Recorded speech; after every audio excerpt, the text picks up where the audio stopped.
Bukti Yesus bertemu dengan Rasulullah ketika Isra Miraj, begitu ya, Ustaz ya. Ya. Jadi kalau nggak ada buktinya Kainama malu ini malam ini. Wah, ini Ustaz Ipung mempertaruhkan nama Kainama nih dasar. Kalau Kainama nggak bisa kasih bukti, selesai.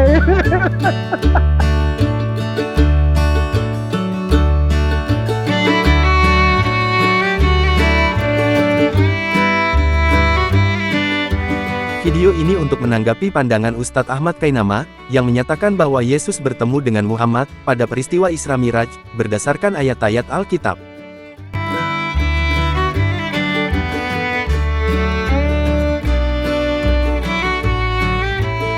Ini adalah bukti bahwa Yesus bertemu dengan Rasulullah di saat Isra dan Mi'raj. Kepada saudaraku sayang di Republik Indonesia yang diberkahi Allah, Kristen dan Katolik, kalau Anda tidak suka nggak apa-apa, nggak usah nonton ya, nggak apa-apa, nggak pusing saya.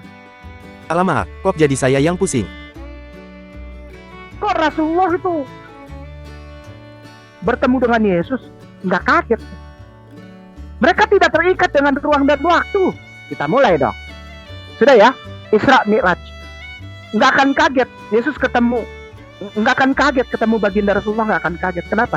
Ya, nabi-nabi zaman dulu juga gitu, bagus pindah-pindah.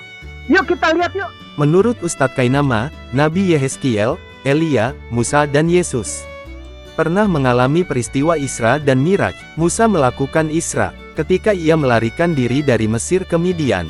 Lihat Keluaran 2 ayat 15. 2:15 sudah. Keluaran 2:15. Nah, lihat itu ya.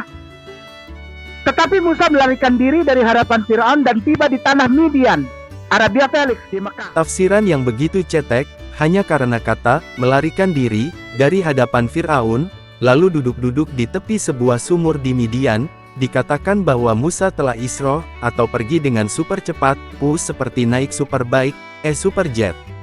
Please lah Pak Ustadz, pelajari lagi semua kisah yang ada di Alkitab secara benar. Apa harus semua dituliskan secara rinci, biar bisa ngerti, bagaimana Musa nyusun bajunya di koper, lalu pamit sama tetangga, bawa bekal dan kuda, mandi dan buang air di kali, dan sebagainya, dan sebagainya. Lalu, peristiwa Miraj terjadi ketika Tuhan turun, dan Musa naik ke Gunung Sinai atau Gunung Horeb. Lalu beliau Nabi Musa alaihissalam itu naiknya kapan?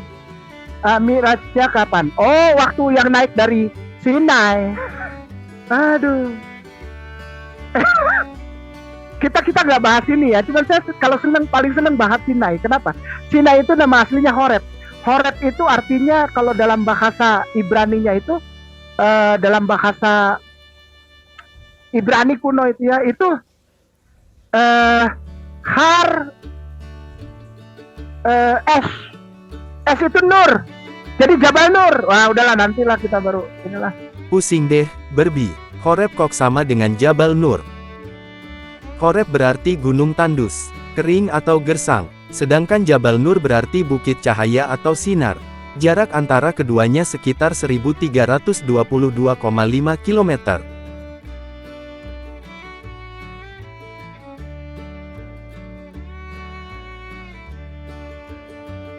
Ya Allah, Horeb tuh saya paling senang bahas Horeb, Jabal Nur.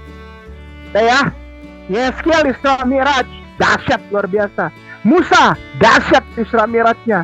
Ya, tapi tidak sedahsyat Sayyidina wa Maulana Nabiullah wa Habibullah Rasulullah Muhammad sallallahu alaihi wasallam. Des nekat. Makkah, Aqsa, Sidratul Muntaha. Wah, tidak ada yang seperti itu. Mereka cuma Yehezkiel malah berisik seperti jet. Musa, sampai di sana duduk di pinggir sumur. Gimana? Dr. Strange juga dahsyat loh mas bro, bisa pindah-pindah dimensi. Ya, Rasulullah penyempurna. Kenapa? Karena semua yang nabi-nabi rasakan dia menyempurnakan. Beliau Rasulullah Muhammad sallallahu alaihi wasallam, Nabi ya wa Rasulullah. Lalu, bagaimana dengan Yesus? Yesus Isra Miraj gak? Yesus Isra Miraj gak? Isra Miraj. Aduh. Oke. Eh, ini aja lah. Matius 17 nomor 1.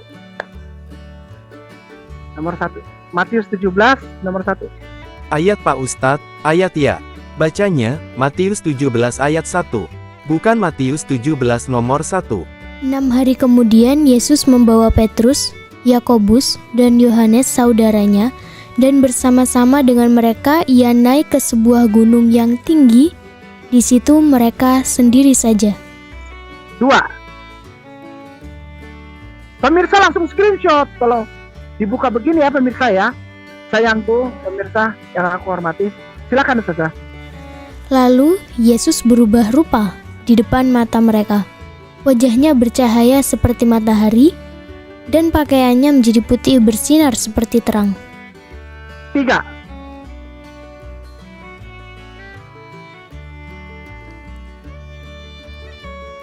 Maka nampak kepada mereka Musa dan Elia sedang berbicara dengan dia. Tuh, ngumpul. Nabi-nabi yang Isra Miraj ngumpul. Ngobrol. Allahu Akbar kabira. Maka itu orang Islam tuh paling sayang sama Yesus tuh. Nggak pernah dibilang mati. Ya karena begini, beliau Nabi Allah. Ini bukanlah peristiwa Isra Miraj. Hadirnya dua nabi besar perjanjian lama, Musa dan Elia, mempertegas keilahian Yesus. Musa adalah nabi pembebas yang sangat dikenal oleh bangsa Israel. Ia bertemu dengan Tuhan di Gunung Horeb, dan menerima Dekalog untuk menjadi pokok ajaran dan pedoman hidup bangsa Israel, baca Keluaran 19, dan seterusnya. Pada saat kematiannya, Tuhan sendiri yang menguburkannya di suatu lembah di tanah Moab, di tentangan Bet Peor, dan tidak ada orang yang tahu kuburnya sampai hari ini, baca Ulangan 34 ayat 5 dan 6. Sama seperti Musa, Elia juga nabi besar yang sangat dihormati oleh bangsa Israel. Ia bertemu dengan Tuhan di Gunung Horeb, baca 1 Raja-Raja 19 ayat 9 hingga 18. Elia banyak melakukan tanda ajaib, melawan raja yang lalim dan nabi-nabi palsu, meminta turunnya hujan dan menghidupkan kembali anak seorang janda di Sarfat yang telah meninggal dunia, baca 1 Raja-Raja 17 ayat 17 hingga 24. Pada akhir hidupnya, Tuhan mengangkatnya langsung ke surga dengan kereta kuda berapi, silahkan baca 2 Raja-Raja 2 ayat 11. Maka, sekali lagi diingatkan, bahwa perjumpaan Yesus dengan Musa dan Elia menunjukkan hubungan Yesus langsung dengan nabi-nabi terdahulu, dan otoritasnya sebagai Tuhan yang bisa berjumpa dengan para nabi lainnya. Yesus adalah penggenapan dari nubuatan perjanjian lama, dan dia melebihi kemampuan para nabi, karena dia adalah Tuhan. Yohanes 3 nomor 13. Ini paling enak nih cerita gini. Kayak nonton film kita hari ini kalau bahas tema ini. Silakan. Tidak ada seorang pun yang telah naik ke sorga, selain daripada dia yang telah turun dari sorga, yaitu Anak Manusia. Oh, turun naik. Turun naik. Beneran. Udah gak pusing. Makomnya beda, makom Nabi. Udah gak pusing dia, beneran. Ya. Udah. Nah, itu hal yang biasa ya. Terima kasih Ustadz Kainama yang telah mengutip Yohanes 3 ayat 13. Dengan tegas dikatakan, tidak ada seorang pun yang telah naik ke sorga, selain daripada dia yang telah turun dari sorga, yaitu Anak Manusia. Catat ya, tidak ada seorang pun, selain Anak Manusia, dialah Yesus. Nah, kan apa ku bilang, jadi blunder dong, maaf ya Pak Ustadz. Ya. Yohanes 13:1 Ustaz. Yohanes 13:1. Oke. Silakan Ustaz. Sementara itu, sebelum hari raya Paskah mulai, Yesus telah tahu bahwa saatnya sudah tiba untuk beralih dari dunia ini kepada Bapa. Sama seperti ia senantiasa mengasihi murid-muridnya, demikianlah sekarang ia mengasihi mereka sampai kepada kesudahannya. Syukran Ustaz nih, geser ke bawah. Beralih. Lihat nomornya. Beralih.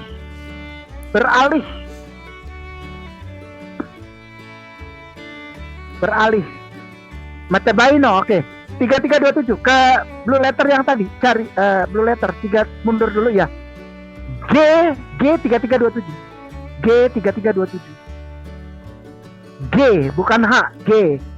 Ya, G 3327. Enter. Ya, Matebaino. Ya, klik. Oke. Outline Bible usage lagi. Outline biblical usage. Oke, ya, bawa. Silakan saja dibaca artinya. Pemirsa silakan screenshot terus, cepet screenshot terus. Ya, cepet. Silakan saja. Untuk berpindah dari suatu tempat ke tempat lain. Untuk menghapus, berangkat. Berangkat. Asik, Matabaino. Berangkat. Pindah dia. Kemana? Ke tempatnya Bapak. Bapak itu siapa? Tuhannya Yesus. Cuas sudah naik, turun lagi. Cuas sudah lagi, turun lagi ke gunung. Bus sama Petrus dan kawan-kawan. Wah, nggak pusing waktu itu dia. Nggak pusing jalan. Jatuh. Nabi Allah. Udah gitu beliau ini Yesus nggak punya bapak lagi. Wah, udahlah. Jalan di atas air beliau. Jalan di atas air. Ya. Ah, udahlah. Kita masuk ke tema inti ya. Beliau ketemunya kapan? Asik. Asik dong. Beliau ketemunya kapan? Kisah Para Rasul 1 nomor 11.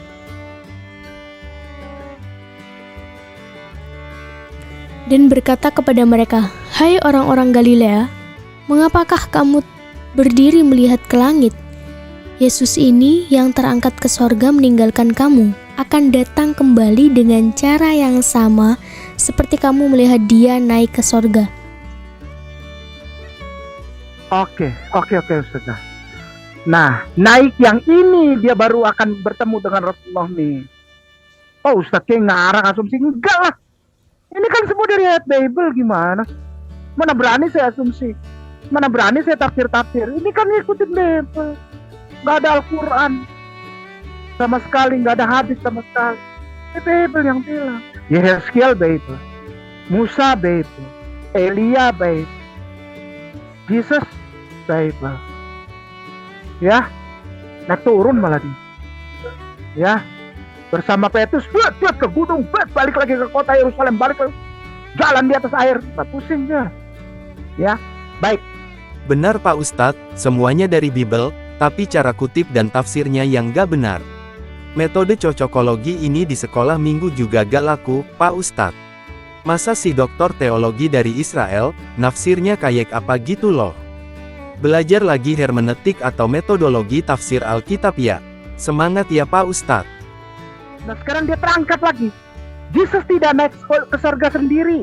Dia terangkat. Terangkat itu artinya diangkat tuh, diangkat. Dia bukan Tuhan. Diangkat dia, diambil tuh. Dijemput lagi di bawah tuh ada tulisan. Ya. Dijemput oleh Tuhannya. Oke? Kata asli yang dipakai adalah analemteis. Analemteis berarti terangkat, telah naik, telah di atas.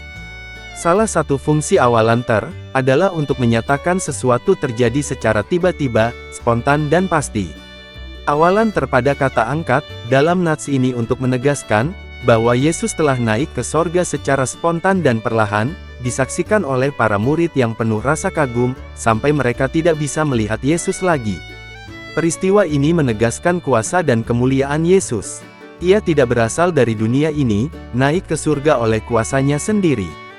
Dan para murid juga diingatkan untuk segera fokus mempersiapkan diri menyambut kedatangannya kembali yang penuh kemuliaan, sama seperti ketika ia naik ke surga. Oke ya, sudah ya. Lalu, dia bilang, beliau bilang apa? Beliau bilang gini ke murid-muridnya. Matius 23:39. Matius 23:39. Sudah ya, sudah tahu ya jalan ceritanya. Jadi nggak ngarang ya, nggak boleh ngarang, sangat tidak boleh ngarang, ya. Di screenshot semua, jangan ngaco. 23:39, 39 Ustaz Afwan, jangan marah.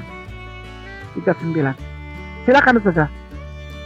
Dan aku berkata kepadamu, mulai sekarang kamu tidak akan melihat aku lagi, hingga kamu berkata, diberkatilah dia yang datang dalam nama Tuhan. Syukran Ustazah, syukran Ustaz Dani.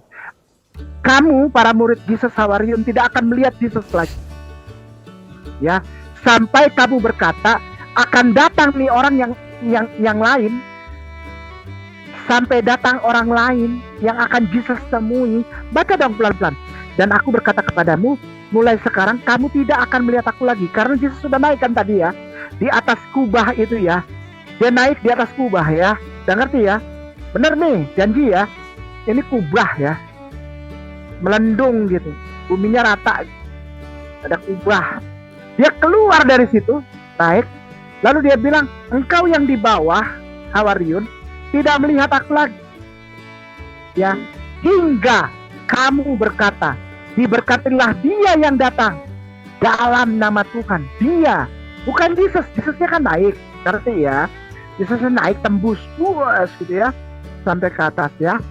Nah, mereka tidak akan melihat hingga atau sampai dengan ada yang datang, dia yang datang dalam nama Tuhan. Kata, diberkatilah dia yang datang dalam nama Tuhan, mengacu pada parusia, yaitu tentang kedatangan Yesus yang kedua kali, dan bagaimana respons para murid, serta setiap orang percaya menyambutnya.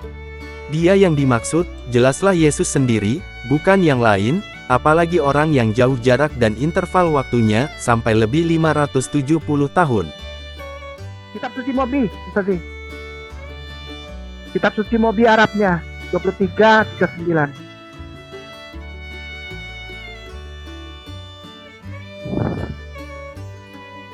Ya, mat Arab ya, geser ke bawah, mat MAT, cari mat. Ya, MAT itu klik. Pemirsa ikutin banget ya, harus ikutin. Screenshot, kasih orang-orang Kristen itu biar jangan ngarang. 23. Dah, 39.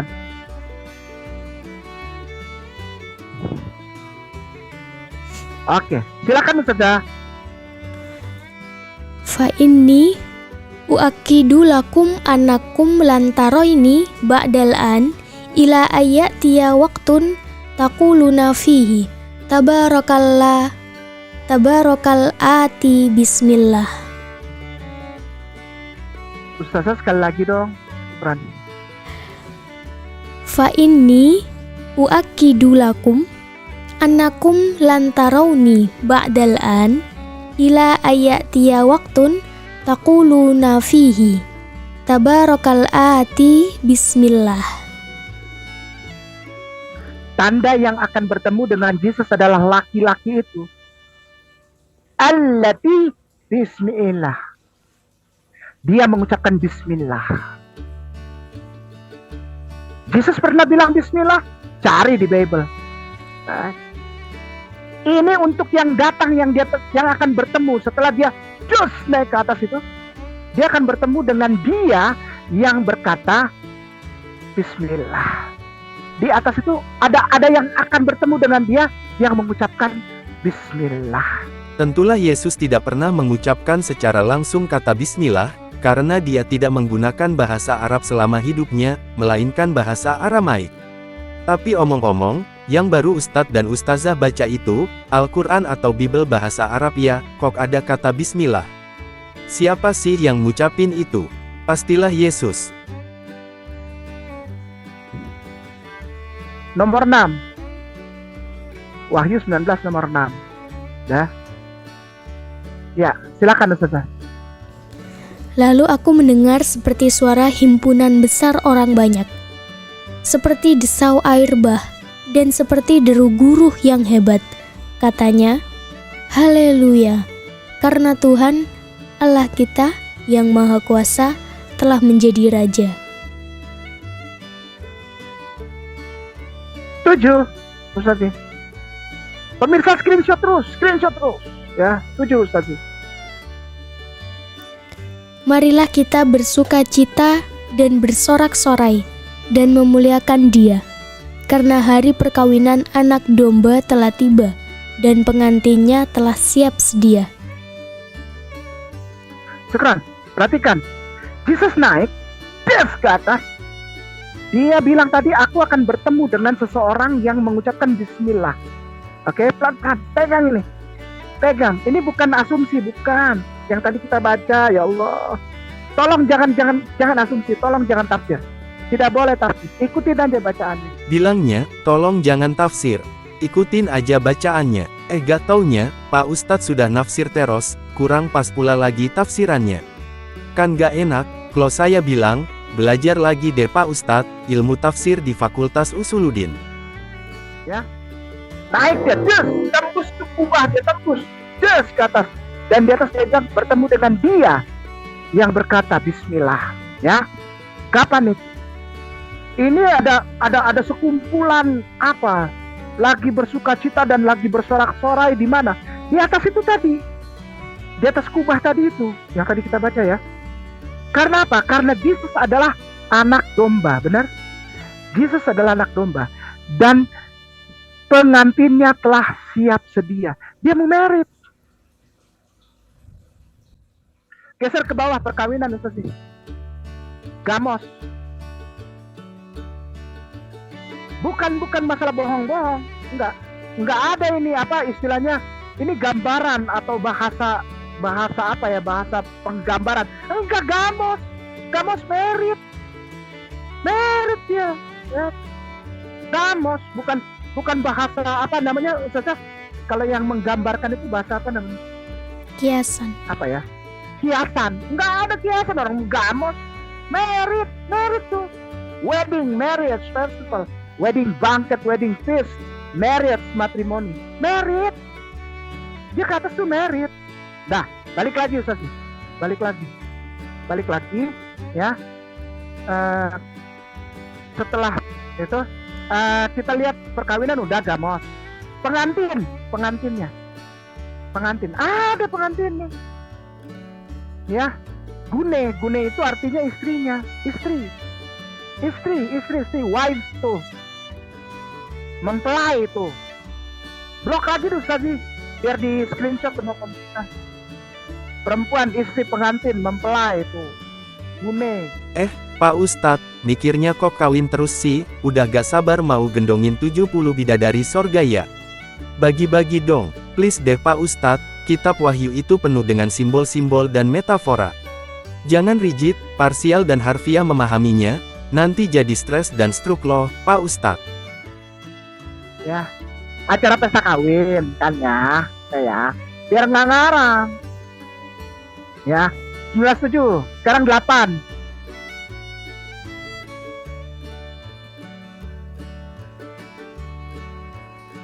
Silakan Ustazah. Dan kepadanya dikaruniakan supaya memakai kain lenan halus yang berkilau-kilauan dan yang putih bersih. Lenan halus itu adalah perbuatan-perbuatan yang benar dari orang-orang kudus. Oke, 9 Ustaz.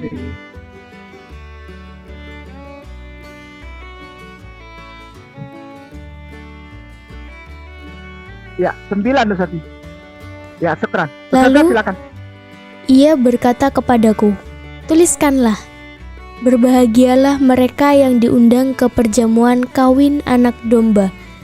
Katanya lagi kepadaku, perkataan ini adalah benar, perkataan-perkataan dari Allah. Bukan bohong, merit. Mana ada bohong, itu ditulis tuh dalam gambar. Pemirsa, screenshot semua. Kasih buat orang itu, YouTuber itu, supaya nggak ngarang. Perkataan ini adalah benar, perkataan-perkataan dari Allah. Nggak boleh ngarang. 10 saja. Sebentar. Berbahagialah mereka yang diundang. Ini kita ulang lagi ya. Yesus naik nih, tembus kubah yang tadi tuh yang bening itu ya. Terus naik ke atas. Terus dia bilang akan berjumpa dengan seorang laki-laki, dia yang mengucapkan bismillah. Ingat tadi ya. Baik. Tapi dia belum ketemu dengan laki-laki yang mengucapkan bismillah, belum. Dia di sana sedang persiapan untuk merit dengan siapa? Maria, Gune.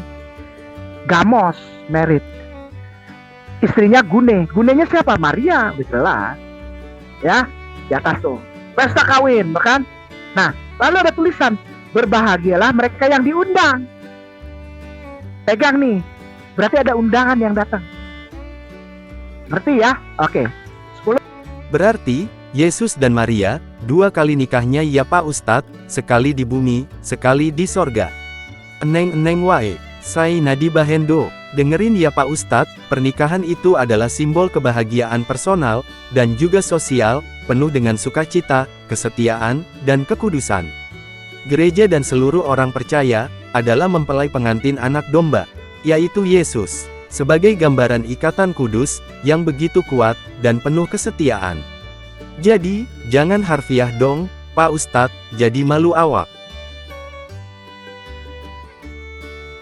Maka, tersungkurlah aku di depan kakinya untuk menyembah dia. Tetapi ia berkata kepadaku, "Janganlah berbuat demikian. Aku adalah hamba, sama dengan engkau dan saudara-saudaramu yang memiliki kesaksian Yesus. Sembahlah Allah, karena kesaksian Yesus adalah roh nubuat." Syukran Ustaz Dani. Ini yang ngomong malaikat. Karena Yohanes yang menulis ini yang di Pulau Patmos itu dia takut. Yohanes di Pulau Patmos. Dia gentar gitu dengan segala pemandangan ini. Maka dia mau nyembah malaikat, sama malaikat gak boleh.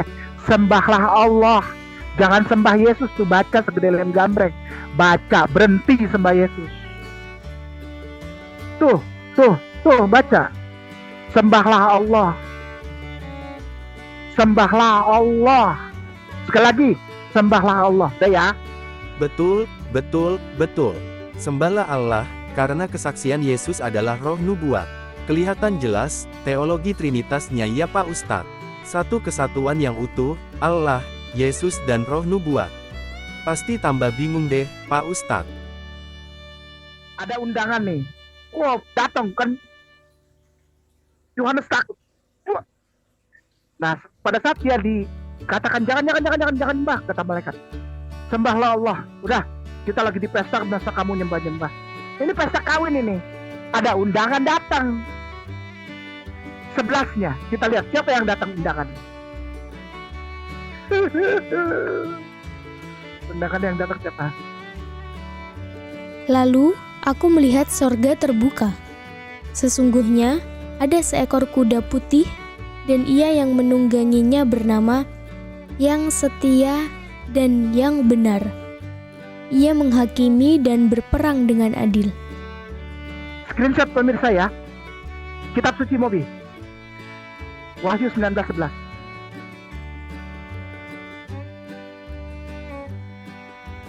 WHY ya di bawah tuh, WHY 19:11. Undangan datang. Dibaca ustazah, pemirsa di screenshot puas-puas. Summa ra'aitu as-sama maftuhah wa idza farasyun abyad warraqibu alaihi ismuhu al-amin was-sadiq li'annahu yaqdi wa yuharibu bil adli. Sekali lagi ustazah, pemirsa dengar baik-baik undangan siapa yang datang. Barakallah. Summa ra'aitu as-samaa maftuhah wa idza farasun abyadu warraqibu alaihi ismuhu al-amin was-sadiq li'annahu yaqdi wa yuharibu bil adli. Yang datang naik kuda putih, ismuhu, nama dia laki-laki, ismuhu, laki-laki, al-amin. Demikian ustazah, bertemu mereka di sana. Ustaz Ipung ketemu. Barakallah. Baru tahu awak, ternyata baginda Rasulullah Muhammad adalah salah satu tamu pesta perkawinan Yesus dan Maria di sorga. Kok di Al-Quran gak ada ditulis ya? Padahal kan beliau ikut sebagai saksinya. Apa kelupaan, atau memang mau makan sendiri ya? Lagian, kok cuma Rasulullah Muhammad yang diundang? Kacian deh, para pengikutnya. Gak diajak makan enak di pesta jamuan sorga. Itu kesimpulannya Ustaz. Mereka. Iya. Al-Amin itu siapa? Ada yang namanya Al-Amin? Ada lagi Rasulullah. nabi-nabi yang gak ada. Saat naik kuda putih, namanya Al-Amin wal Sadiq. Terus ketemu mereka. Rasulullah datang hajatan. Kalau menurut versi Bible, bukan versi Islam, bukan. Menurut versi Bible, bertemu mereka di dalam hajatannya Yesus, nikah. Demikian Ustaz. Haha, kecele dong Pak Ustadz. Yesus gak ketemu Muhammad dalam undangan itu. Yang disebut laki-laki Al-Amin dalam tulisan Arab, atau Pistos Kai Aletinos dalam versi aslinya adalah Yesus sendiri. Yesus naik kuda putih sebagai lambang keagungan dan keperkasaannya, tidak lagi naik keledai jantan muda, sebagai simbol kelemah lembutan, dan pengorbanannya. Tolong Ustadz Ipung, jangan mau dibohongi, ya. Ustadz Kainama, silahkan belajar lagi tafsir kitab suci. Rajin baca Al-Quran, rajin salat dan perbanyaklah amal saleh. Tetap semangat dan jangan kendor. Tuhan memberkati.